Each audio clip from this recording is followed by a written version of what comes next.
Bonjour, bienvenue sur Infocrime, la chaîne de faits divers. Aujourd'hui, on va faire un peu le tour de l'actualité du crime. On va commencer par un update concernant le corps qui avait été retrouvé le lundi 10 mai dans le village des Anglais à Ponto Combo.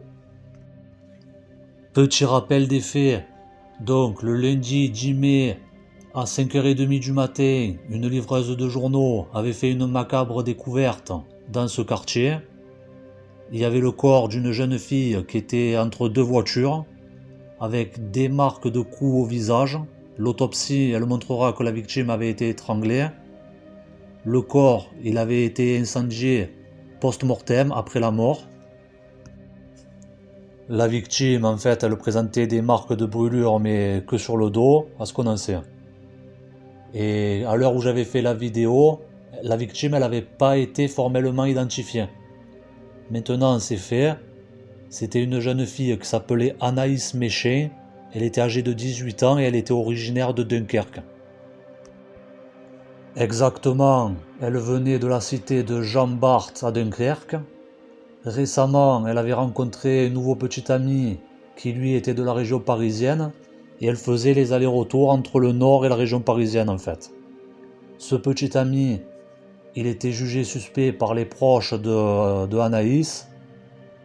C'était un gars qui avait déjà fait de la prison et qui n'inspirait pas confiance.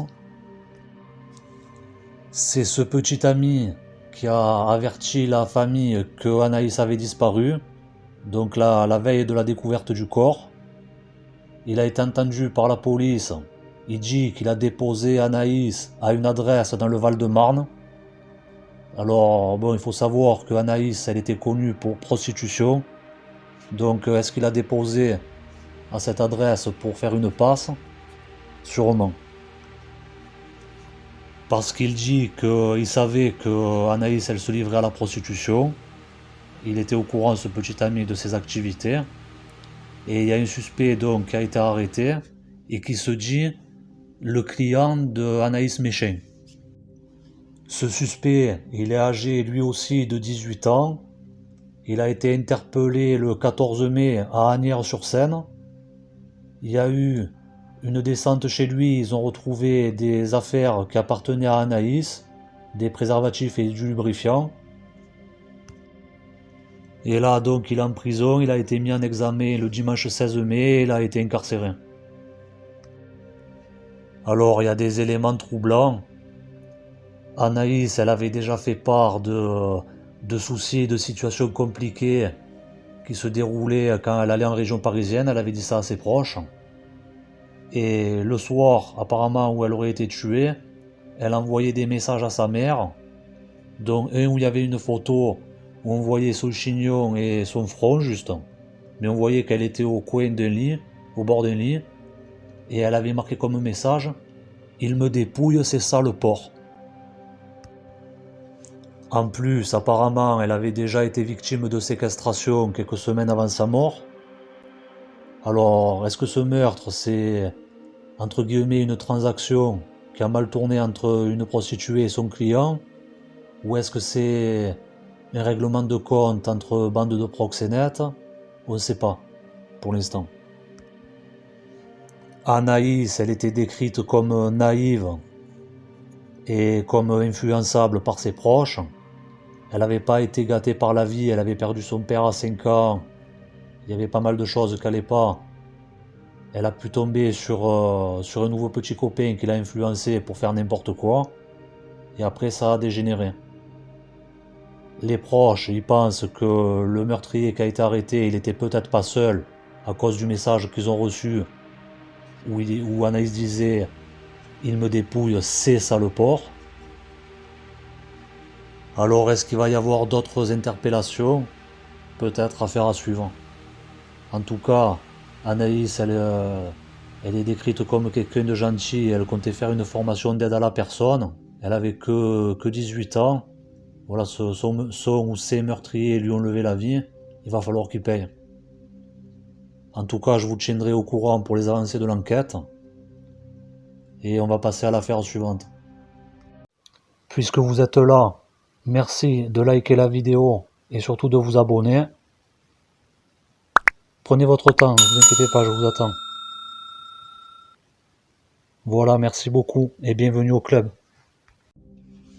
Affaire suivante, l'affaire Elisa Pilarski.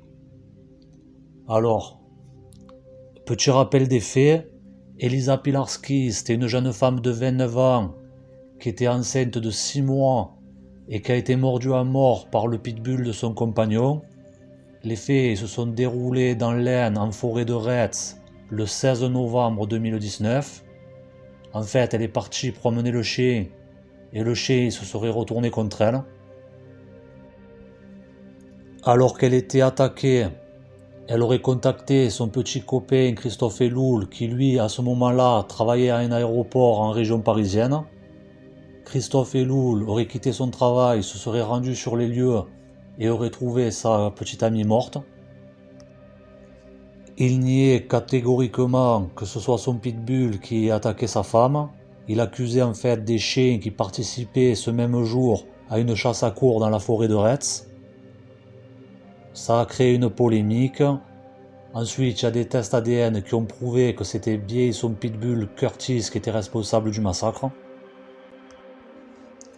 Curtis étant un pitbull qui a été importé illégalement des Pays-Bas, Christophe Eloul, il a été mis en examen pour homicide involontaire. Contre toute évidence, Christophe Eloul il continue à dire que ce chien il est pour rien. Malgré l'ADN, malgré tout ça.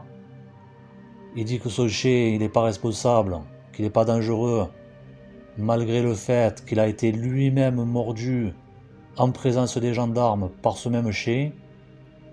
Ce chien a mordu aussi une autre personne dans un chenil où il était gardé, donc ça fait plusieurs personnes qui meurent. Et donc le propriétaire il continue à se battre pour le récupérer. Et là donc, nouveauté dans l'affaire, on apprend qu'il veut faire annuler les expertises qui ont été effectuées sur le chien. Des expertises qui pointent toutes vers sa culpabilité. Alors allez savoir pourquoi il veut récupérer un chien comme ça, essayer de le faire libérer.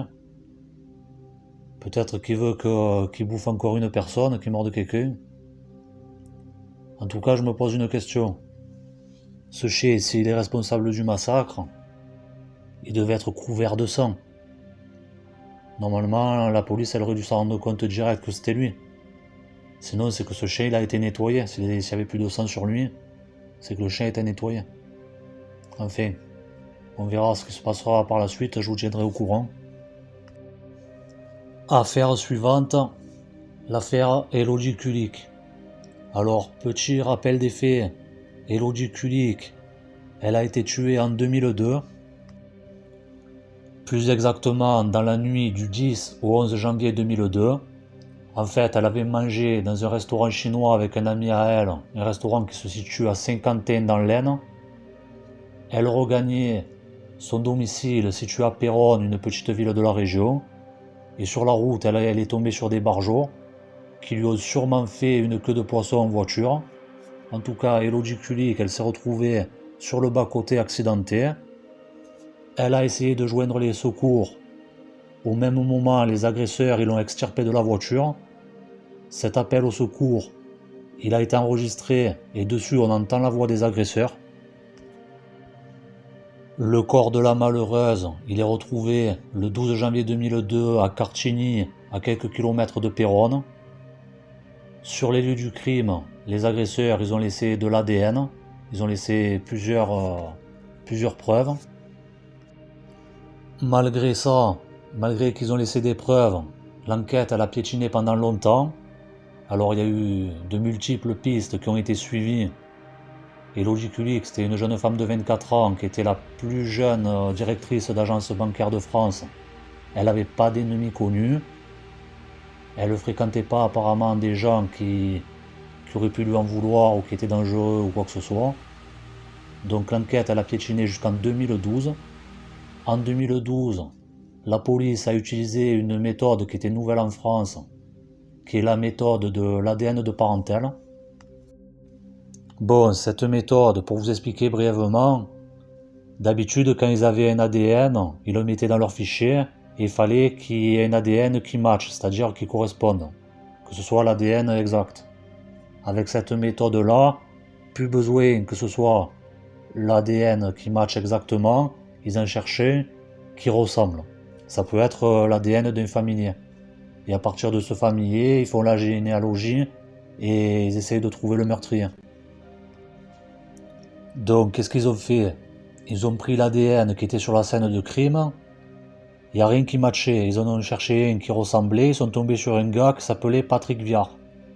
Ce gars, c'était un agresseur sexuel. Donc, son ADN ressemblait. Ils ont fait la généalogie et ils ont compris que le meurtrier de Elodie Kulik était sûrement son fils, qui s'appelait Grégory Viard. Malheureusement, Grégory Viard, il était déjà mort.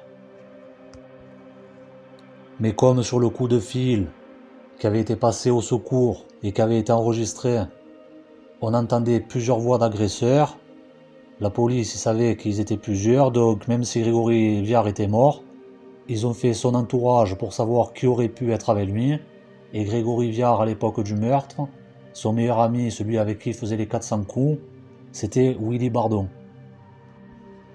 Ils ont placé plusieurs personnes qui fréquentaient Grégory Viard à l'époque du meurtre en garde à vue. Ils leur ont fait écouter la bande sonore et plusieurs de ces personnes ont reconnu donc le dénommé Willy Bardon. Donc Willy Bardon, après ça, a été incarcéré. Au bout de quasiment 1 an et demi de prison, il est relâché en attente de son procès. Le procès, il commence en novembre 2019 et le 6 décembre 2019, à la fin du procès, Willy Bardon, il est condamné à 30 ans de prison. Il fait une tentative de suicide dans le box des accusés en avalant un pesticide devant toute la cour. Il s'en sort après avoir fait un peu de coma et il finit en prison. Et là, je sais pas ce qu'il aura pris.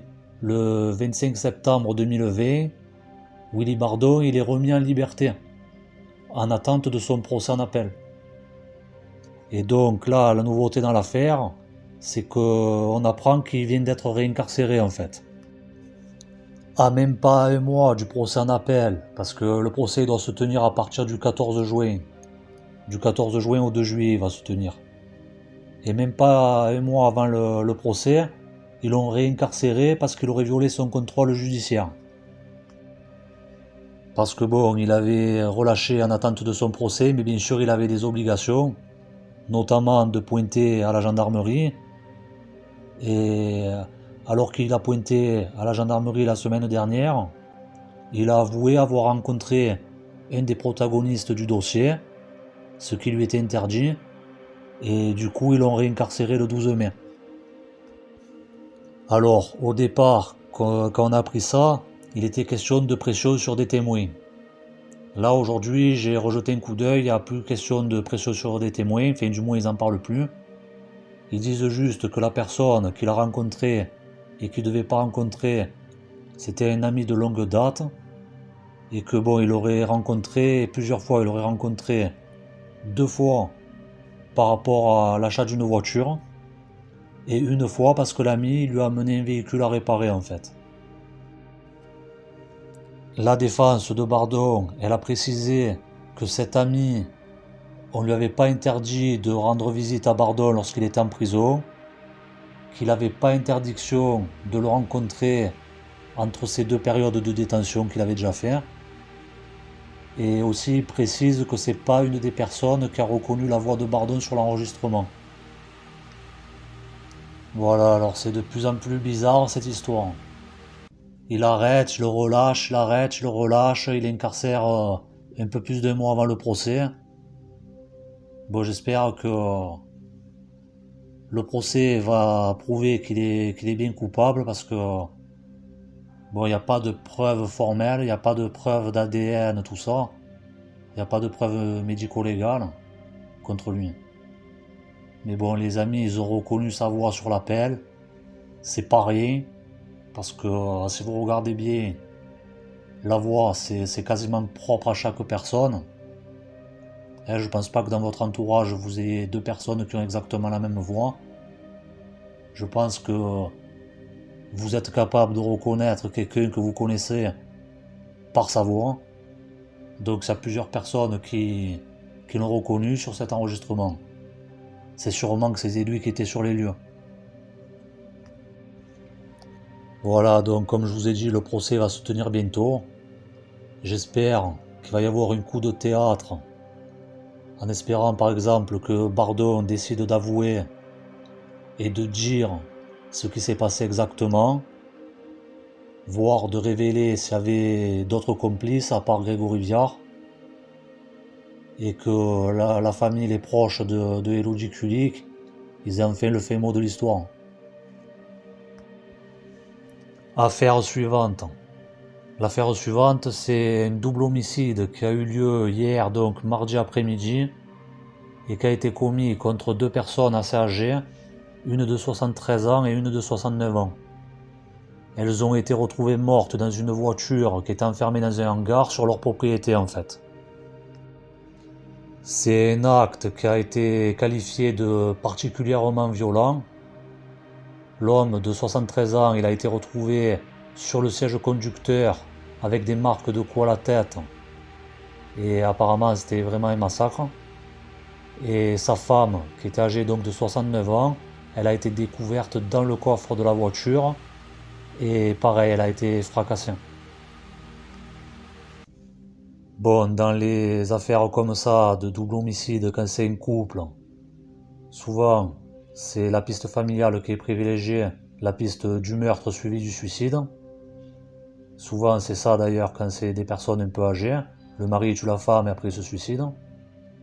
Mais bon, là cette piste elle a vraiment été écartée rapidement parce que bon, la dame elle a été retrouvée dans le coffre, mais après le mari il n'est pas allé se battre à mort sur le siège conducteur, donc c'est forcément qu'il y a eu intervention d'un tiers. La piste du vol crapuleux, elle a été écartée aussi parce que dans la voiture il y avait de l'argent et des objets de valeur, donc ça a été écarté, c'est pas un vol. À l'heure où je fais la vidéo, on sait qu'il y a 3 personnes de l'entourage proche qui ont été placées en garde à vue. On ne sait pas si c'est eux qui ont fait le coup, mais en tout cas, le couple qui est décédé, il avait déposé plainte pour menace de mort contre une de ces personnes. Donc c'est des sérieux suspects. Bon, en tout cas, je pense avoir une petite idée sur qui sont les protagonistes de cette affaire, mais je préfère rien dire pour l'instant parce que c'est pas sûr. En tout cas, je vous tiens au courant. J'espère que vous avez aimé la vidéo. Likez, abonnez-vous, partagez. Là, prochainement, je devrais uploader une vidéo à propos du grêlé. Ça fait un moment que j'en parle, mais je fais des recherches dessus. Et bon, vous savez que le grêlé, c'est une affaire complexe. C'est pas pour rien que c'est un des plus vieux cold cases qui n'a pas été résolu. Et le grêlé, c'est un des seuls serial killers qui est toujours recherché aujourd'hui en France. Si la crime n'a pas mis la main dessus, c'est qu'il y a une raison.